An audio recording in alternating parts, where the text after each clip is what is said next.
देशाचं नाव मोदीच राहणार हे बघायचं होतं. रत्नपूर आणि दौलताबादचा मुद्दा जेव्हा उपस्थित झाला त्या टायमाला काही लोकांच्या पोटात दुखायला लागलेलं आहे.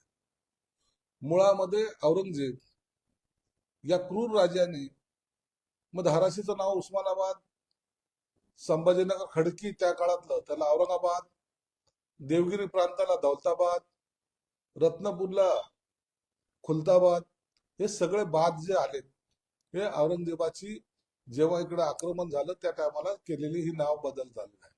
इतिहासामध्ये ज्या अनेक नोंदी आहेत त्याच्यामध्ये हे मुघलात ओरिजिनल नाव आहेत, परंतु जे बाहेरून हैदराबादून आलेले आहेत औरंगजेबाची जी काही पिलावळ तिथं जी काही जिवंत आहे त्याच्यातली जी एक पिलावळ इकडे आलेली आहे त्यांना त्याच्याबद्दलचा स्वाभिमान त्यांचा जागा झालेला आहे.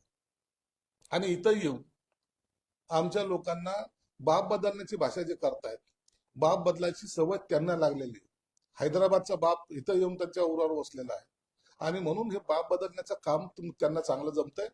परंतु आमच्याकडे जे जे आमच्या नादाला लागतील त्याला इथं गाडल्या गेल्याचा इतिहास त्यांना माहिती असावा, म्हणून जे गाडले गेले त्याला उखरून सुद्धा ज्यांना बाप मानायचं असेल त्यांनी त्यांच्या घरी घेऊन जावं आणि त्यांची पूजा अर्चा करावी. परंतु आम्ही खुलताबादचं नाव रत्नपूर आणि दौलताबादचं नाव देवगिरी ही मागणी जी आमची आहे त्याच्यावर आम्ही ठाम आहोत आणि येणाऱ्या अधिवेशनामध्ये त्याच्या संदर्भामध्ये प्रस्ताव विधानसभेमध्ये मी मांडणार आहे.